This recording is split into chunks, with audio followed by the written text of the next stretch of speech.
అదే RTV app వార్తల్ని క్షణాల్లో చదివే అవకాశం ఉంటుంది. ఒక న్యూస్ పేపర్, ఒక టెలివిజన్ ఛానల్ మీ చేతుల్లో ఎప్పుడూ ఉంటాయి. ఏమైనా మనందరం బాగా చేసుకోవాలి.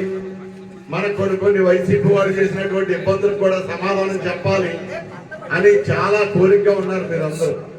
డెఫినెట్ గా మనం వాటన్నిటికి సమాధానం చెప్పడానికి కానీ వీటికి కానీ మనకు ఎక్కడా కూడా ఏ విధమైన ఇబ్బంది ఏం లేదు. మనం మన అభ్యర్థిని గెలిపించుకోవాలి, కందుల దుర్గేష్ గారిని. మనం అన్ని వదిలిపెట్టి మీరు ఎవరు ఓటేసినా నాకు ఓటేస్తున్నాను అనుకునే, నా గెలుపు కోసం మీరందరూ ప్రయత్నం చేస్తున్నామని అనుకునే నన్ను కందుల దుర్గేష్ గారిలో మీరు చూసి మీరందరూ కూడా ఓటేయాలని ఇక్కడ ఉన్నటువంటి మన బీసీ వర్గాల నాయకుల్ని, కార్యకర్తల్ని అందరినీ కూడా నేను కోరుతా ఉన్నాను. ఇంచేతంటే చాలా అభిమానించేటటువంటి వాడు మీరు.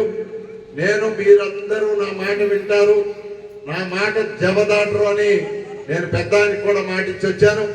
మీరందరూ కూడా మన గౌరవం, ఇవాళ మనకున్న గౌరవం భవిష్యత్తులో మరింత పెరిగేటటువంటి విధంగా మీరందరూ ఆలోచనతో వ్యవహరించవలసినటువంటి అవసరం ఉందని నేనేం మొహమాటం లేకుండానే ఓపెన్ గానే చెప్తా ఉన్నాను. దయచేసి అందరూ అర్థం చేసుకోవాలి.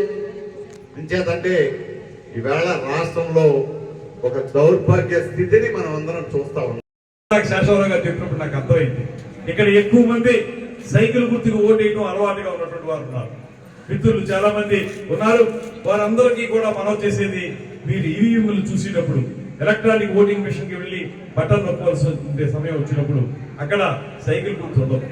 సైకిల్ గుర్తు బదులు అసెంబ్లీకి గాజు గ్లాస్ గుర్తుంటుంది, పార్లమెంట్ కి కమలం గుర్తుంటుంది. ఎందుకంటే భారతీయ జనతా పార్టీతో కూడా కలిసి మనం వెళ్తున్నాం కనుక.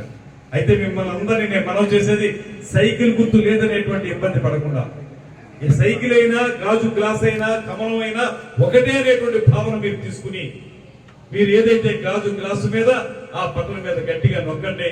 మీరు బటన్ నొక్కితే నేను వెళ్ళి అసెంబ్లీలో పడతాను, మీ అందరికీ న్యాయం చేస్తాను, మంచి చేస్తాను. అంతేకాదు, మీరు ఓటు వేయడానికి వెళ్లే ముందు మీరు ఊహించుకోండి ఒక కార్యక్రమాన్ని. సైకిల్ మీద వెళుతూ ఇక్కడ జోబులో కమలం పువ్వు పెట్టుకుని చేతిలో టీ గ్లాస్ పట్టుకుని వెళ్తున్నట్టుగా భావించండి. ఖచ్చితంగా మనం విజయం సాధిస్తామనేటువంటి మీ అందరికీ మనం చేస్తూ మళ్ళీ కూడా చెప్తున్నాను, మనం అందరం కలిసి ప్రయాణం చేస్తేనే దీనికి ఒక పద్ధతి, ఈ కూటమికి ఒక లక్ష్యం సాధించుకోవడానికి వీలుగా ఉంటుంది. మరిన్ని వీడియోస్ కోసం ఛానల్ ని సబ్స్క్రైబ్ చేయండి. లేటెస్ట్ అప్డేట్స్ కోసం వాట్సాప్ ఛానల్ ని ఫాలో చేయండి. అండ్ లింక్ డిస్క్రిప్షన్ లో ఉంది.